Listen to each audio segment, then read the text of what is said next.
Welcome back to the Spiel Sports Talk Show. It is December 3rd. The turkey is probably all done there over in Thanksgiving. We got some of my favorite guests tonight to talk sports. We're going to talk about the NFL and give you the spiel as always. Tonight I got Quay and Randy with me. How are both of you doing tonight? Doing good, doing good. Good to be back here on the Spiel, chatting with the boys. Hope y'all had a good Thanksgiving holiday. And yeah, it feels good to be back with the boys, chopping sports up. Got the hottest takes, getting ready for December. Yeah, always, a good time with the boys. Hope everyone had a Thanksgiving. We had a bit of a post Thanksgiving show last week. I hope everyone enjoyed. But for those who didn't get a chance to see that, definitely check that episode out. But for those tuning in today, I hope you had a great Thanksgiving weekend. And yeah, as always, we're here to give you a good show and bring you the best information on the web. And, this is the greatest sports talk show for a reason. And we hope to bring you another one as always tonight. Yeah, it's going to be a good show. A lot of crazy stuff has happened. We covered some of those games from Thanksgiving on the last episode, but let's just jump over into those Pittsburgh Steelers. And that team is fed up with the lack of success, especially considering the amount of money that was spent over the off season by Omar Khan and Mike Tomlin. And during the game, they were able to control most of the first half. It was a close game. It was 7-3 at halftime. The Steelers had the lead, and then a fumble by Aaron Rodgers at the beginning of the second half kind of broke the levee, and the rest is history. The most rushing yards at Acrisure/Heinz Field.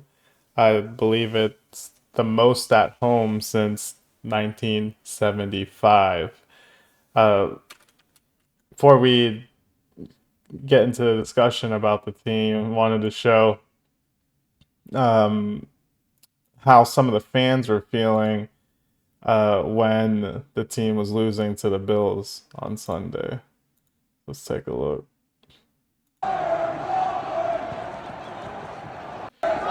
So you can hear at the stadium the Fire Tomlin chants are already starting. And anyone who has been to a Steeler game in the last 15 years knows that those chants have always been there. But for the whole stadium to erupt in that fashion, uh, Mike Tomlin after the game said that he shared the sentiment of the fans where, they're 6-6 and that's their identity. And all they could do is kind of improve and move forward. Very Tomlin-esque type of answer. But I'm going to pivot over to you, Quay, and I want your thoughts on how the city is feeling about its head coach and what you believe the future has in store for Coach C.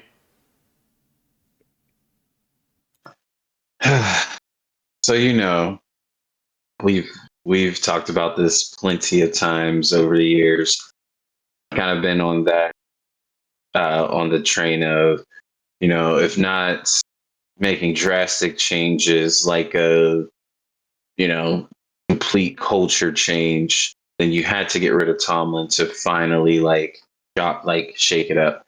I've been talking about this for since 2019, 2018. Not that I felt as though again, that he's a bad coach. James Harrison has said it. It's a good coach. I think Mike Tomlin is a really good coach. I think he was a great coach when we not only had players, but we also had great coordinators around him.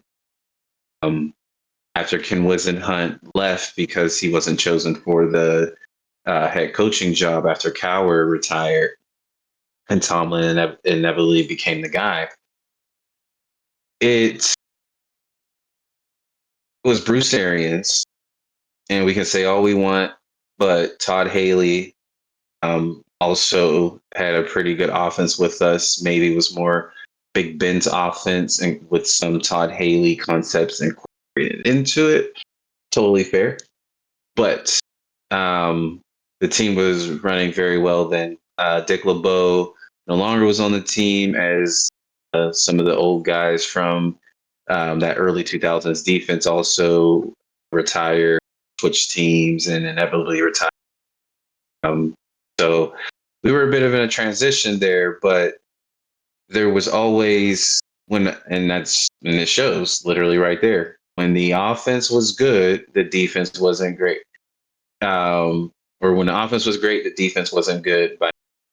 And then as the defense was ascending, then the offense was descending. And maybe our defense maybe we took a little bit for granted what our defense was ran by Keith Butler, especially how we look at things now. But that was the last time our defense was really consistent, and I don't think anyone would really say Keith Butler is a even top 50 defensive coordinator of all time, 100 even of all time potentially. So it's one of those things where what we're seeing right now again. Tomlin isn't successful without good coordinators, and I don't know why we let a Brian Flores walk when he was a defensive assistant. Didn't make any sense at all. With the way I know the Vikings aren't necessarily the best team right now, they're playing subpar football. Part of that is due to JJ McCarthy, but their defense has been playing pretty well. Their defense just like our defense to a certain extent, but for different reasons. Their defense just can't stay off the field, and after a while, your defense gets tired. They give up plays, and the rest is history. They can't stop anything if they're tired. Excuse me. So it's just one of those things where, um, without Tomlin having that defensive coordinator to actually help out, and having that offensive coordinator help out, the Steelers are going to be in this position always. So it seems like the final solution to fully make a change is, if you're not going to clean house next season and bring in a top 5 to 10 candidate for each position of defensive coordinator and defensive coordinator, bring in some of these older vets from our team, and from the past, like a James Harrison, to be like a linebacker coach. Um, bring in those voices, that energy, where we can get back to where we were and who we were as a team and an organization. Right now, I think fans are so frustrated because we've continuously always heard the no losing season, and I think for a while, that sounded very nice. For me, that always sounded like, okay, well, what does that really mean if we don't win a championship or even get far in the playoffs? Throughout those non-losing seasons, we either up until 20 after 20, especially after 2016, because before 2016, there was a transition period once Cowher's guys, the Tomlin had coached for a few years, got older, transitioning. I think everyone was fine when Tomlin made the most out of those types of situations, or when Tomlin made the most out of the situations where, like, Ben threw out his elbow. We weren't expecting that, and then Mason gets destroyed by Earl Thomas, and then we have Duck Hodges for the rest of the year, and we played well, and had a non-losing season. I don't think, again, we don't take those non-losing seasons for granted, but we take the ones that we don't appreciate, the ones where it's a non-losing season, and maybe we get in or squeeze in and then just lose in the wild card, or we get in and we should, demolish a team, but then we get handed an L in all or 2017, and then we see in 2021 in Ben's final year, we lose to the in 2020 2021 we see Ben lose to the Browns. And so it's just one of those things where I think everyone is just kind of fed up. And we see other teams where they don't have guys like us, especially if you're a huge football watcher, you'll watch other teams and you watch other teams. You see them with guys you don't even necessarily know. You're like, who's this guy? Oh, I never heard of this guy. Oh man, that guy looks great. And you're like, they're not a household name. And somehow these teams play like a really good defensive game as a unit. I've said this for years, how the Chiefs only had Chris Jones for the most part. Not taking anything away from like a Trent McDuffie at corner, and other guys like Bolton, who's really come into his own as a linebacker. But they have always played like a solid unit. This year, things have been a little bit tougher. Injuries, guys are a little bit older, miscommunication, a lot of different things. But I watch a lot of different teams like that. Or Brian Flores, who I mentioned earlier, who the Steelers had a defensive assistant and could have brought in as a defensive coordinator, but we decided to go in a totally different direction with like a Terrell Austin, and he's had the worst defense. I can't imagine like how we've been somehow surviving with Canada and Austin, in that position. And Canada obviously isn't there anymore, but at one point, that's literally what we were going with. It doesn't make any type of sense. So I'm just trying to understand why we don't get guys and coaches that are fully well established. Arthur Smith is running off of his Titans years and Titans era as a head coach with Derrick Henry, AJ Brown, and Tannehill playing like a top 8 to 12 quarterback at time. So it's just I don't know. I get so frustrated by this just because we claim to be in a win now mode and championship mode, but then we don't do things to showcase that. Let George Pickens go to the Cowboys for pretty much nothing. We didn't get a decent draft pick out of it. And he's having a great year, more receiving yards than receiving core. Um, we see and we don't bring in like a receiver two whatsoever. Once we let him go or before the trade deadline, there were so many different options. And then we don't do anything on defense to really shore things up early on with play calling and scheme, because I think it's more of the scheme. We talked about this. I think it's more of the scheme than the actual players. I do not care if you are in your late 20s, early 30s. I know people say that it's old in the NFL. If you can perform and you have shown that you can perform, your age does not matter. And TJ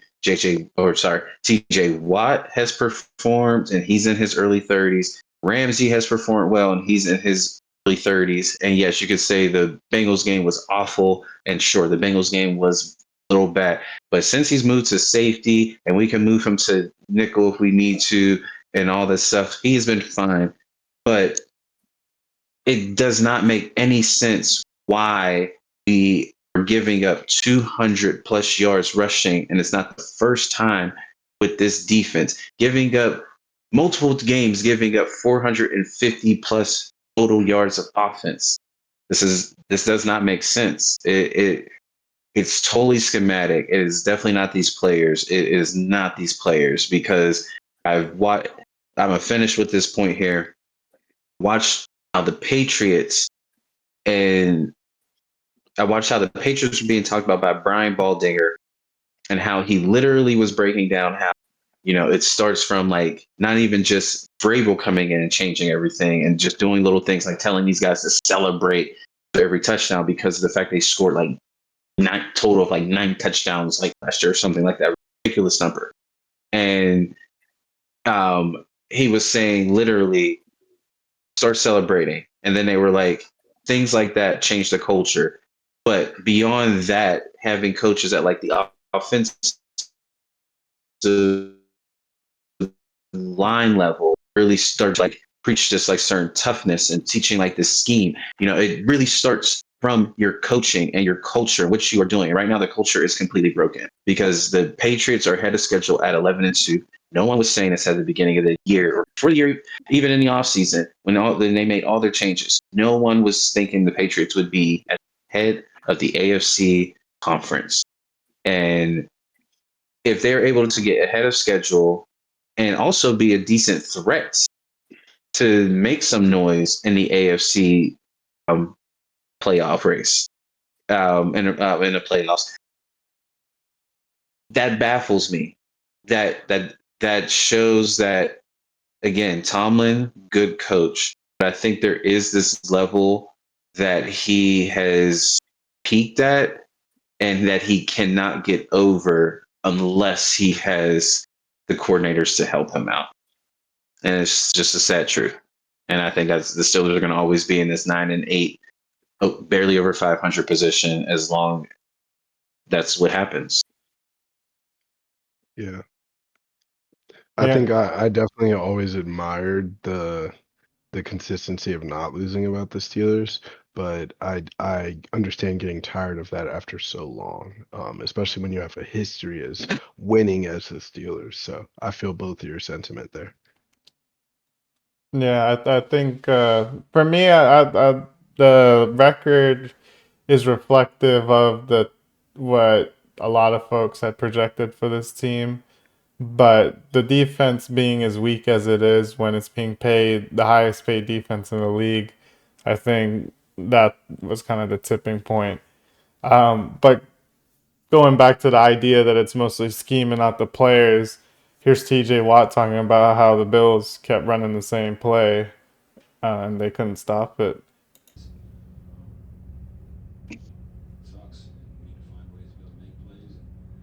Ridiculous.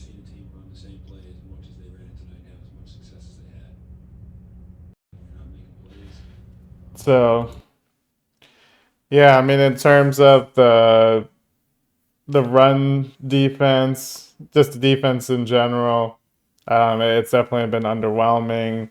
I know Patrick Queen has been getting in beefs on Twitter with Steeler fans about his performance. Um, and he has looked bad at times, and we can't deny that. But I do think a lot of it is he's being put in these positions to look bad because the play call uh, is just not the right one. There's the one clip of Minka Fitzpatrick who got traded to the Miami Dolphins with the trade with Jonnu and Jalen Ramsey of him yelling at Terrell Austin to switch the play.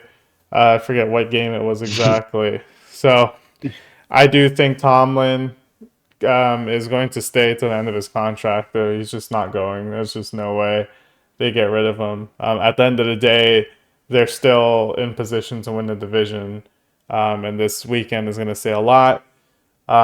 What happens if they win the division and win a playoff game? That which for a lot of Steelers fans is a nightmare because now there's incentive to keep some of the coaching staff and to keep the regime as is. So I wonder what the Rooneys will do there. I do think there's going to be replacements unless these next couple of games they start ascending and going above their ceiling. I do think there's going to be change at least with the coaching staff, and I think this contract for Tomlin is going to be his last one. But I think he will get a chance to turn it around in 26 and 27 with the new staff. Because like I said, I think the players, very talented players, on all both sides of the ball. All the skill players on offense are really good. You have three-headed monster at tight end. All and DK at the beginning of the season seemed like he was a win for the Steelers in terms of that trade. And then that trade ended up uh, being more fruitful for the Seahawks as we've gotten longer into the season. But I think that the Steelers are in position to do what they sought out to do this season, which is to win a playoff game. what's typical of these Tomlin seasons is when their backs are against the wall and it seems like the house of cards has fallen, the team always rises from the ashes. So I believe that this team has the potential to beat the Ravens, who seem to be slumping as well. Some of the things that I think is very interesting is um, the acquisitions that over the last couple of days. They got Adam Thielen today, who had a mutual agreement to get put into the waiver wire. And the Steelers think maybe that could be someone that could fix things. It also tells me that Marquez Valdez Scantling probably is not ready if he hasn't been elevated from the practice squad. But Asante Samuel Jr. did get elevated up and got reps Some playing against the time. Bills. Yeah. So I think that's exactly what Tomlin wanted in terms of how this roster's getting shuffled around.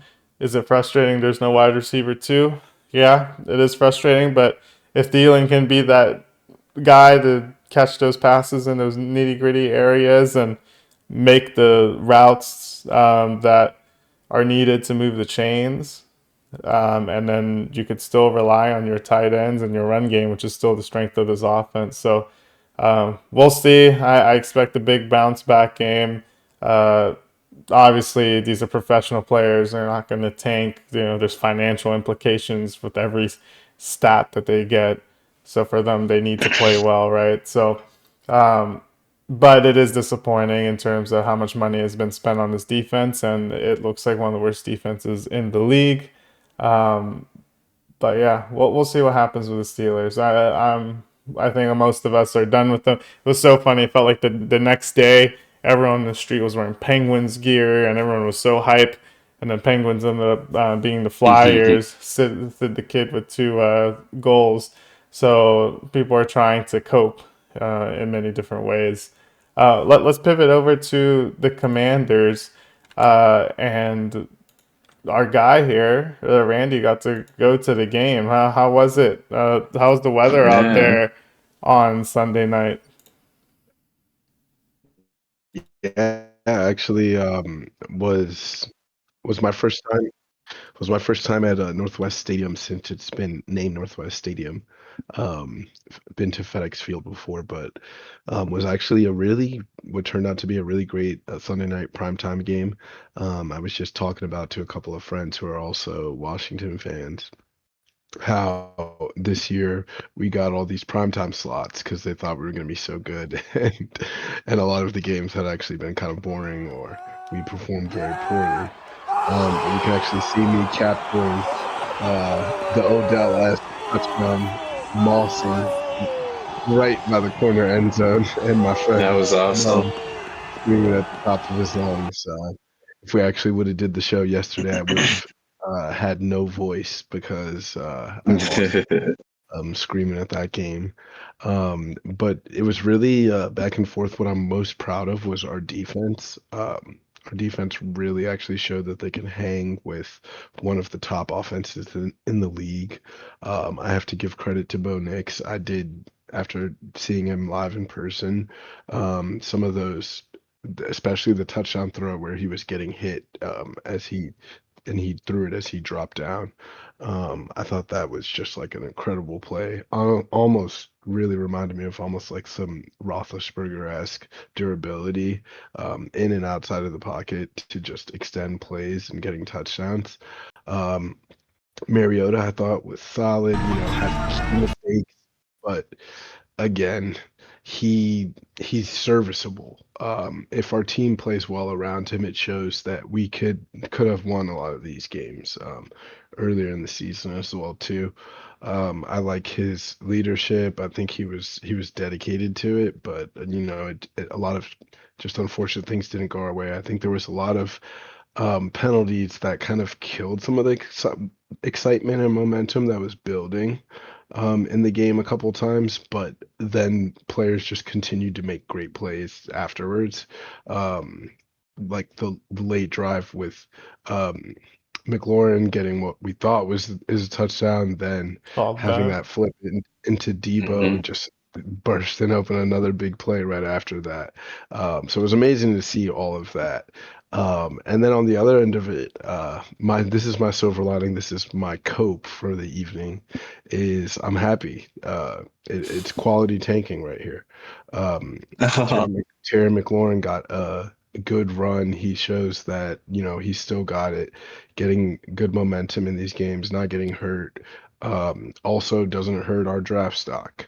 Um, whether it's we move up higher in the draft to take someone better or we move up to a higher pick that we use as trade to get more picks. That's what I'm looking at this point in the season. I do still want to see our players get good runs, and we have a lot of divisional games coming up to end the season. So I think even if you're the next man up on the team, or maybe not our immediate starting cast playing the full amount of minutes, the pride will still be there on those divisional games. And I think we probably steal one against Philly and Dallas as we run this out. And we would probably lose the Giants game, just knowing the way that we've been going this season. But I think we're going to get some of those upsets. Probably one of the Philly games will be a freebie because they're solidified and preparing for the playoffs. Um, and then the other one will probably be a tune-up for them. So looking ahead at the rest of the season, I'm looking at let's get some quality tanking in, baby. Let's let's get these players reps. Now is the time to test who you think it could be the next man up, get him some reps. Our running game looked great. I love the 1-2 punch that we have. And again, yeah, I just looked at what we did on Sunday night in primetime, and I think, damn, what does this look like if you add Rookie of the Year Jaden Daniels to this cast? And if our defense can hold up and make stands like they did right there, then I think we're in good money. And I think to me, the coaching staff almost like going for it there in overtime, going for the 2-point conversion is the part of like, yeah, like let's just end this right here. Either we get the dub or we don't. Because either way, it's like we put on a hell of a show. Our hometown fans got a really great show, but unfortunately, the stadium was packed with orange. And I'm sure like a lot of Washington fans like me have given up on the season, so they didn't want to have a ton of this was a game that they were just expecting to get slaughtered. But our team showed up and put on a good show. They showed some life, and I love to see that. So I'm looking forward to what the commies can build going into next season. And I think they'll play spoiler with a couple good performances to close this year out. Yeah, I think. I mean, shout out to Marcus Mariota, 349 yards, three touchdown performance. It was crazy because I didn't even know you were going to the game, and then I like saw your story, and I was like, oh snap, yo, that's crazy. And I saw it like I was like, yo, the seats are so nice. I was like, the seats are definitely dope. So I was like, okay, I was like, man, it's like I hope the game's entertaining at the very most because great seats and the team's not fully healthy. It was nice getting Scary Terry back, but you want to see um, Jayden out there, of course, and everything. So it's like, all right, but hey, it could have been this crazy OT win. I mean, just, who was that? Was it McNichols? Or yeah, I think it was McNichols who was wide open. And he Yep. is just he literally got swatted, and so it's just like great game. Honestly, awesome game. I was telling people that you were at the game. Clients were like, "Oh, that's crazy," and all that. We talked about how everyone was shocked, honestly, by that game. So I think it just goes back to your point about the potential of the team. When you're almost healthy, but just with your potential, if you're fully healthy, what you can actually do. Defense did step up. I know it felt like a shootout, but defense made big plays when they needed to, make key stops when they needed to, and Bo Nix still played a hell of a game. I mean, it's Bo Nix. But they really did step up. I believe it was 2 weeks ago, maybe 3 weeks ago on the show, I had said that about the Commanders was I think that was the most disappointing thing and maybe the thing that they will be changing changing the most during the offseason is figuring out how to improve this defense. It seems like versus in the opposite of what we were talking about with like the Steelers being more of a schematic issue. I think at times more so with the Commanders, it's more of a player issue, like having the right guy for this scheme. Um, maybe Wagner is getting a little bit older, so he can't always make those plays, but he still is a great captain, great leader, and still at 80% of what he was, still makes key plays. Again, I think most of the problems that you guys do have on the team exist in the secondary, and that's where most of the improvement will probably come from during the offseason. So I don't think it's, like I said, mostly anything to do with the front seven. Teams can just pass on you a lot of the time. Running attack when you have more forefront that are great pass rushers. It's easy to kind of counteract that with like a attack where you just run right at them and neutralize that pass rush and their forward momentum. So, but again, team had played very, very well. I think they will be a good spoiler throughout the rest of the year. I actually think the Eagles will play a little bit tougher. They do have to play the Chargers this week coming up, and they also have a matchup against the Bills. And I think if they were to win the rest of their games and lose those next two games, or not those next two, but those two games individually, that puts them in a position where they finish the season potentially at 11-6. Not saying that's a big deal, but that does change a lot. And they're a team that's kind of reeling, and I think they need to kind of start to string some wins along, which we'll kind of talk a little bit more about. Now they need to probably fix up some things a little bit with their loss with the Bears. But again, Commanders' future is bright. Just got to get healthy, draft some corners, invest in some corners in free agency, and I think this team will be fine. Jaden comes back next year, you'll be good. Yeah, just hoping Jaden gets back healthy and can lead this team back into playoff contention. Let's move on to maybe some rapid fire and talk about some of the more notable games that happened in Week 13. And there were a bunch of upsets that happened. And which team out of these three matchups, the Texans beating the Colts and upsetting their divisional rival, who was the number one seed at the AFC a couple weeks ago, and now is kind of trending the opposite direction here. The Bears and the Eagles, who were able to upset the Eagles, and then the Panthers, who were able to upset the MVP candidate Matt Stafford, and the Rams. So out of teams that were upset this week, which team should be the most worried about the state of their team going into the playoffs? For me, I think worried. I am gonna have to go with Kansas City Chiefs. At 500, this is new territory for them. And I think that they have a lot of these what we have coined trap games to come to finish out their season.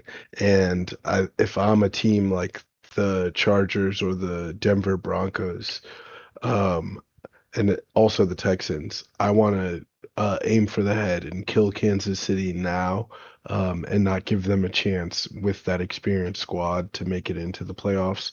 Because I think that's where they'll be most dangerous is if they can catch their momentum at the end of this season and then sneak into the playoffs. I would be very worried as an AFC team at their capabilities because they've lost a lot of very close games where things have not gone their way this season. It's what we're not used to seeing is this team dominating or Patrick Mahomes having these mistake-free performances. They've looked very human, but they haven't. That doesn't mean that they don't have flashes of greatness. And if they start to tighten up just a little bit of turnovers mainly. And then I think if their defense can hold a little bit stronger, then they can absolutely make a deep run. But they lose one of these upcoming games, and I think, the door starts to shut. So I would say Kansas City number one for me. Everyone else, I don't think, in terms of most worried, that's got to be the one that I'm putting at the top. I'll let you guys go. Okay. Okay. So what we were talking about: Philly, KC, Detroit. Um, who else? Who else? Playoff race, just in general. Are we talking about the Rams too? Just from their loss? I mean, no real complication, but Yeah. that was kind of a crazy loss. But um, Framing it the question more towards the teams that I guess they were kind of trending up and were upset Mm. this weekend, even though some of the teams that they were upset by are playoff teams within themselves. But just like in general, like who like based off the what happened this week, so which yeah, team should be yeah, worried? just yeah, no. Okay, so yeah, we're going based off of that. Then yeah, just want to make sure.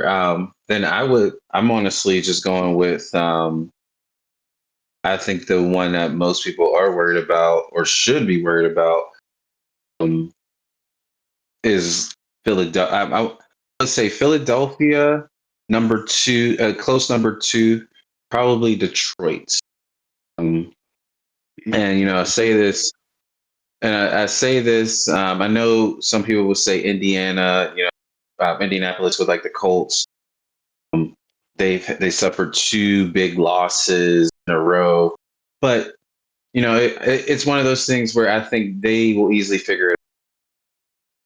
It was a divisional. It was a divisional matchup against a really good Texans team that's getting healthy on offense. CJ Stroud just came back. Their offense is pretty much back at full power. And their defense is really, really good. And again, it's a divisional game. When you have a divisional game, it's always it's a little different. And then they lost to Kansas City in overtime. Certain things just went a little differently their way. They could have easily won that game. So I'm not too worried about the Colts. I know a lot of people are kind of worried and saying, maybe they are and things like that. But nah, this team has shown a lot throughout the year that they are legit. I just think the Texans are actually just this team that is a scary team that people are going to have to worry about. Um, so for me, I actually say it is more of, like I said, a close second for Philly, but Detroit. Detroit's not as banged up. I know they lost. They lost raw during the game, but overall throughout this year, they're not as banged up as they were last year, where they literally lost defense and they still made it to the divisional round of the play, and could have won against the Commanders. They could have.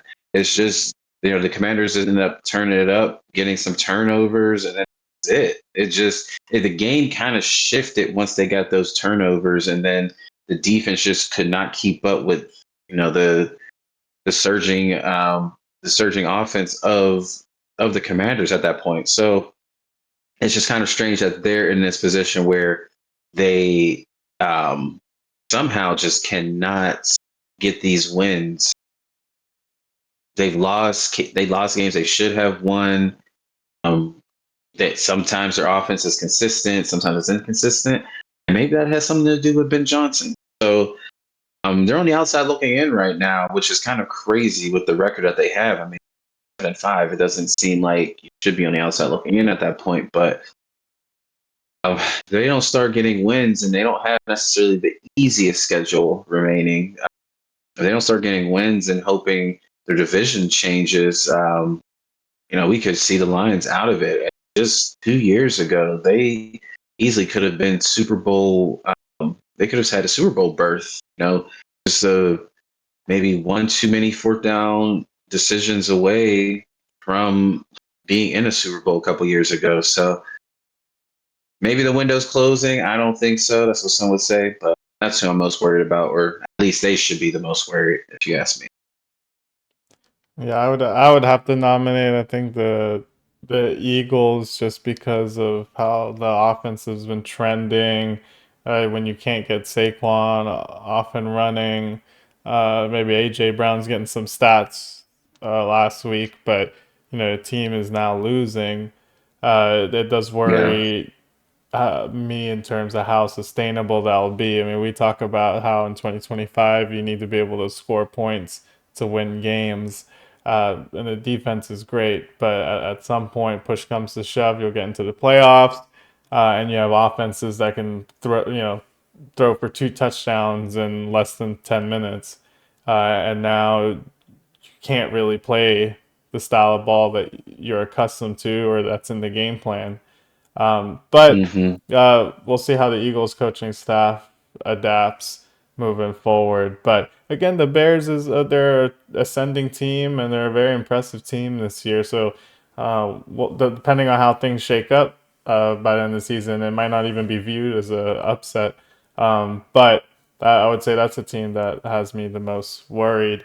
Um, let's do another rapid fire here in terms of week 14, and talk about some of the games that are coming up there. We have Cowboys Lions on Thursday Night Football. Cowboys coming off their big win on Thanksgiving. Lions coming off that loss on Thanksgiving. They are two teams that look like they're trending in opposite directions. Colts and Jaguars. Jaguars have been putting up points, winning games over the last couple of weeks. Colts have lost a couple. Bears Packers, big divisional game. Packers, big Super Bowl pick for a lot of folks going into the season after the Micah Parsons trade. Bears, we saw that there's going to be a change in staff and a change in regime, but I don't think anyone expected the success to come this quickly. And then a Texans Chiefs matchup this week. Texans with that vaunted defense, and Kansas City needing to win out in order to make the playoffs. I think at this point, losing to the Cowboys on Thanksgiving, a game which I think last year some of those balls would have bounced their way. They're not getting it this year, and that's why they find themselves behind the 8 ball. But I guess everyone can kind of take a couple, I guess, a statement on what game they are looking forward to seeing this week in the NFL. Oh man, I think I'm the most excited for this Texans Chiefs matchup. Just the implications for this matchup, um, for both teams, and the Texans need to um, get some momentum. They've been gaining that momentum. I think, as you mentioned, and I mentioned just a little bit ago, that vaunted defense is for real. It's legit. In an era of football where you do need to score points, this is a team that has a defense that knows how to limit explosive plays and limit the potential of a team's offense. They make you play how they want you to play. And I think more than ever, that is how you have to beat an opposing team if you can't score points at high clip or your offense doesn't have the potential to score at a high clip like that. Nothing against the Texans offense. I just it's when you look at it, it's not this super explosive type of offense, and they're definitely more of a methodical timing rhythm type of offense. So when you have a defense that can do that for you, it just makes your offense much better. And so I'm excited to see how this game is going to go, because as they're surging and as the Chiefs are kind of, on this downward spiral, all it takes is to string along some wins, and anything can happen for them. When you have your division rivals, with the Chargers going up against the Eagles, that's a big matchup there. If they lose to the Eagles, that just helps your case for it. So you to get at least in front of them and take their spot. So um, this game has a lot of different implications. The Texans win, and then the Colts and the Jaguars playing each other. Whatever happens there, whoever loses, that also helps out the Texans there. So I really I like this game, just like I said, for all the implications, and it's one of those true offense versus defense. The Chiefs' high-powered offense is finally healthy. Patrick Mahomes is playing at a high level just to make sure that this team can win and stay alive for the playoffs. But again, this Texans defense has been bringing them alive and helping them get some wins. So it'll be interesting to see here how this all turns out.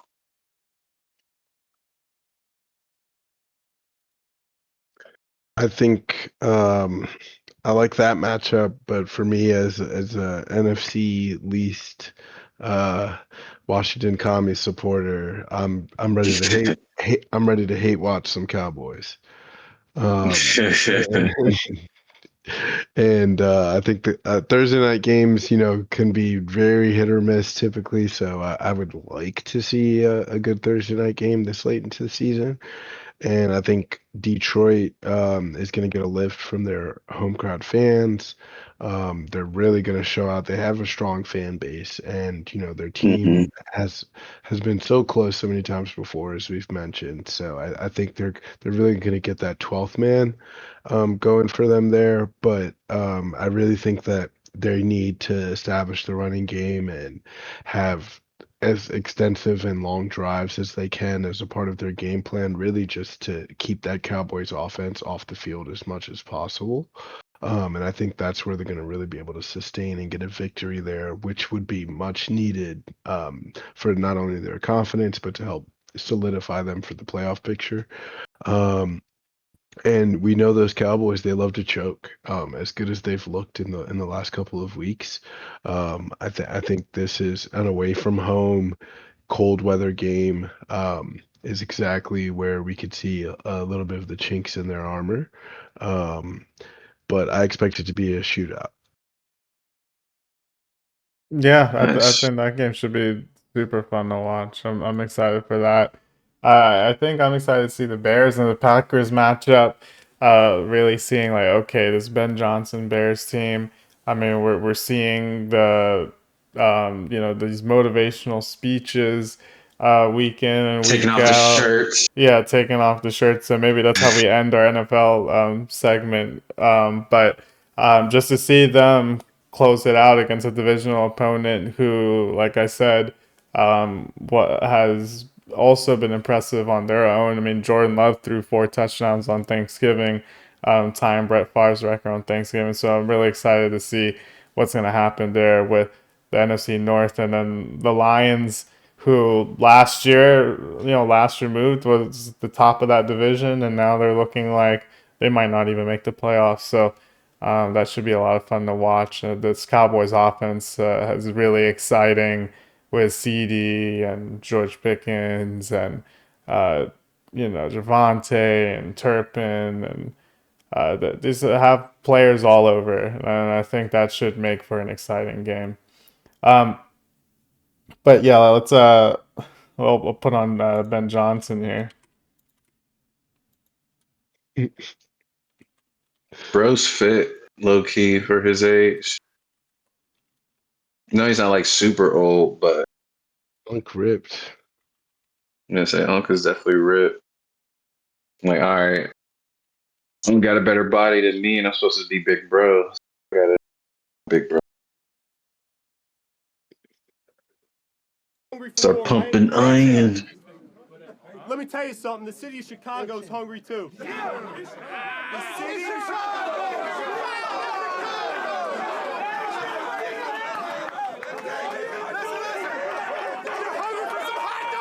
I like how he puts on his sound.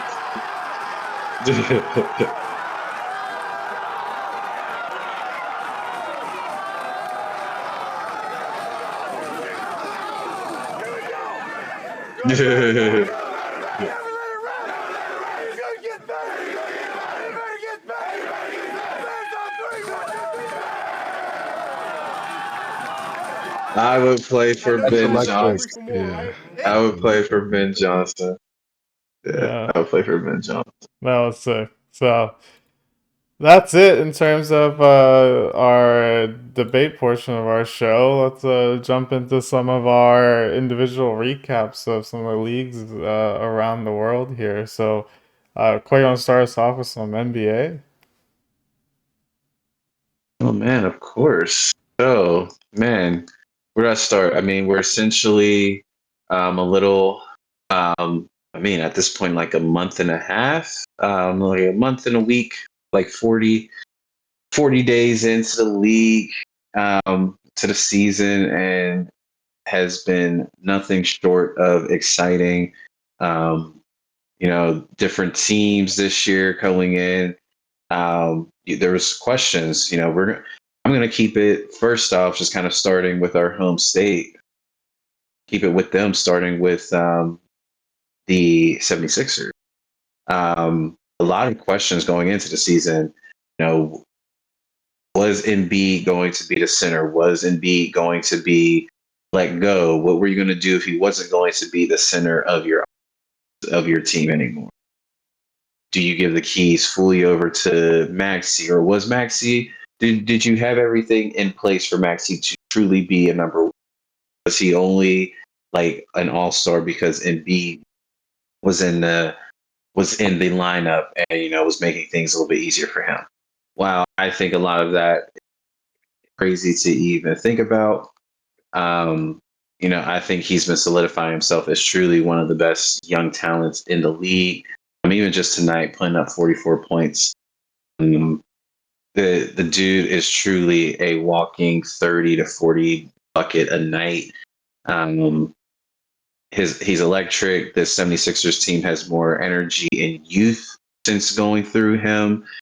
VJ Hedgecomb also playing very VJ Edgecombe also playing very, very well as a rookie here. Quentin Grimes kind of picking up where he left off last season.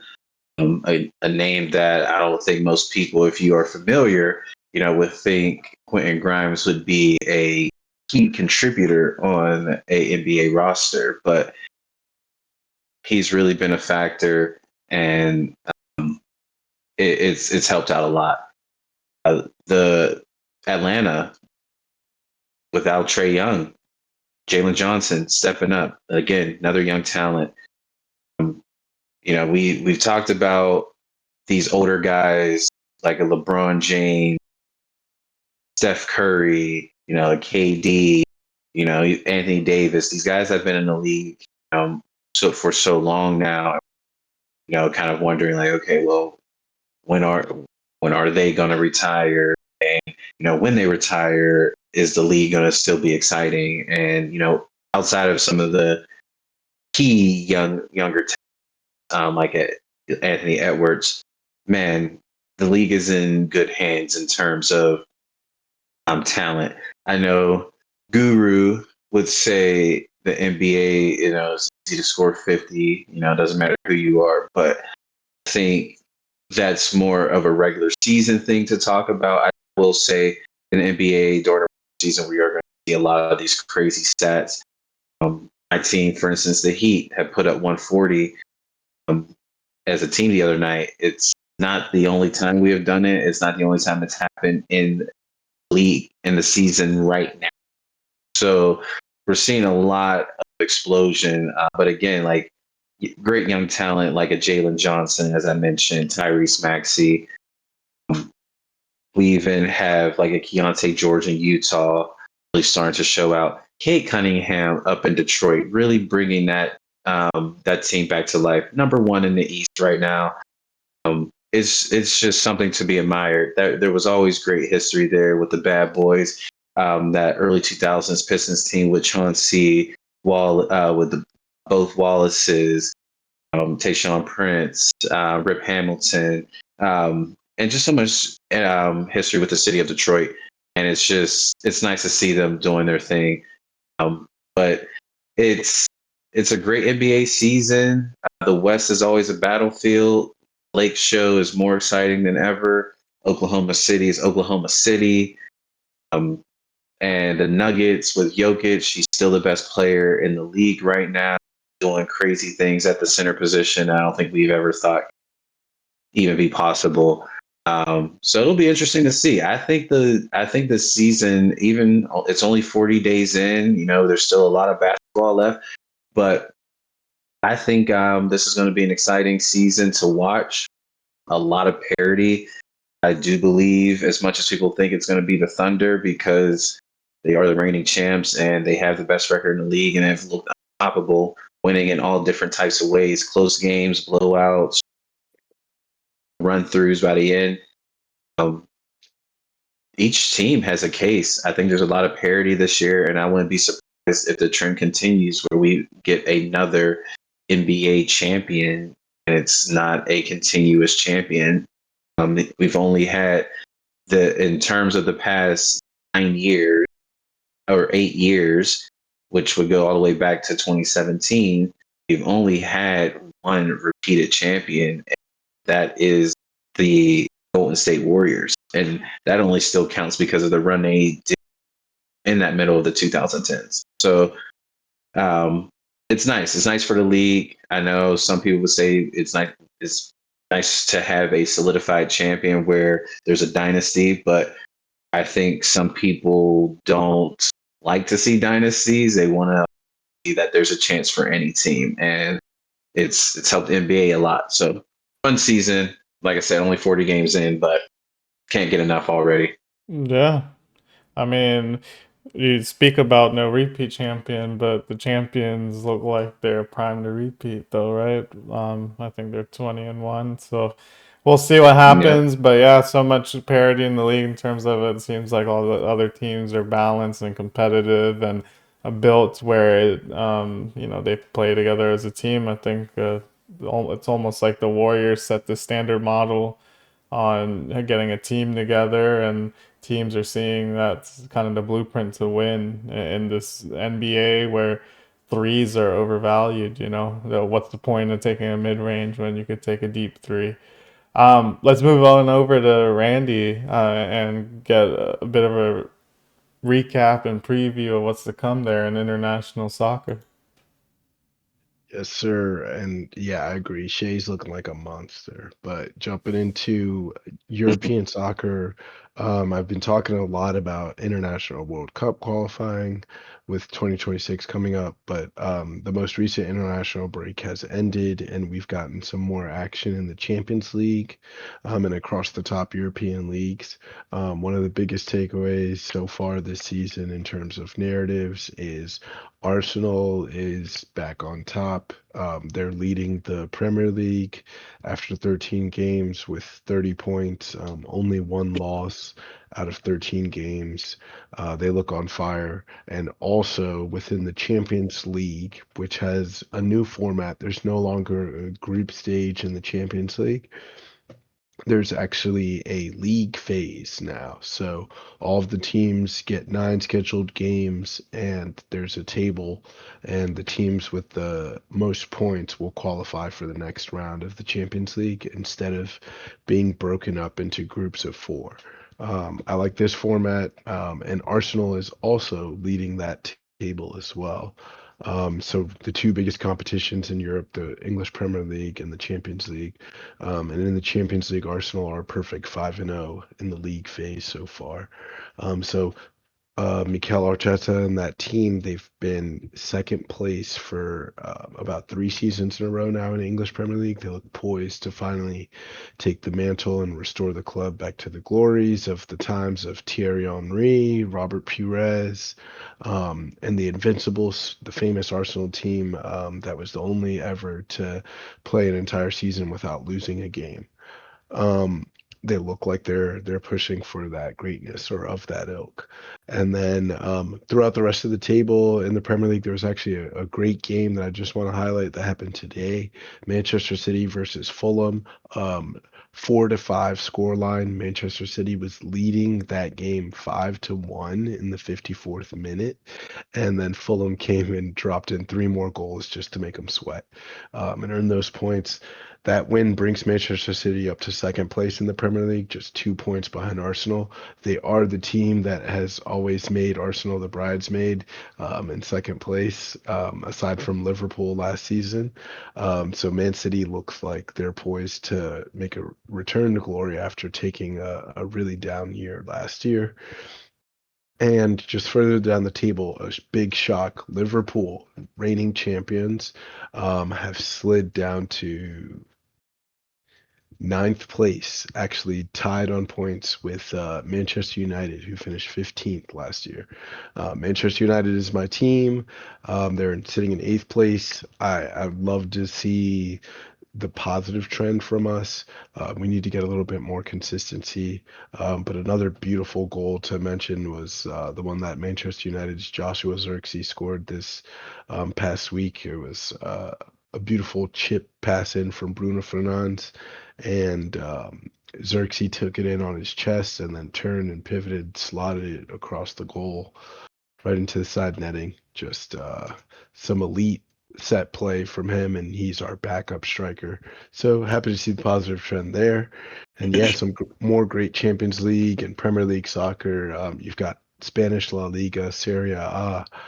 All of those narratives are starting to take place too, and I'll keep giving you all updates on. Nice. Yeah, well, thanks for the updates. So definitely have given us a bit of an international flavor here on the show, especially when we primarily focus on the sports domestically here in the States. But yeah, I want to talk about UFC 323. It's going to be the last pay-per-view on ESPN Plus for the year. No more events after this, so there's not going to be any events after this weekend. And everything UFC is going to be on Paramount Plus next year, as Dana revealed during Thanksgiving weekend. But main event is going to be Merab versus Peter Yan. These two have fought before, and Merab dominated. Merab, the machine, the Valish, he's been unstoppable, cardio unmatched, just spamming takedowns like it's a video game, and doesn't get tired. It's going to be very interesting to see how Peter Yan, who seems rejuvenated, how he's going to come back and try to be the man to stop Merab. And then the co-main is going to be for the flyweight belt. Pantoja is defending the belt against Joshua Van, who beat Royval in his last fight. Joshua Van, a Burmese fighter who actually sought, I think, refuge and asylum in Malaysia before coming over to the States. He is going to be fighting and be in his first title fight. Brandon Moreno, also former holder of that flyweight belt, is going to be fighting Tatsuro Taira, who is 17-1. That is going to be the fight before the co-main. And then the other former champion, Henry Cejudo, is going to be fighting Peyton Talbot. And then another former champ, Jan Blachowicz, former light heavyweight champion, is going to be fighting Bogdan Guskov. That's going to be on Saturday, pay-per-view, UFC. Should be a great time and a great way to end the year for MMA. This is the Spiel Sports Talk Show, and coming live from Pittsburgh, it's your boy Sal. It's a Muslim with Randy here, with Quay, with the gang, bringing the hottest takes in sports. We'll see you next time. It's December 3rd, 2025. This is season 6, episode 13 of the Spiel. Good night, everyone. 13. Good night, everyone. Bum, bum, bum, bum, bum, bum, bum, bum. Let's go. That was a good show.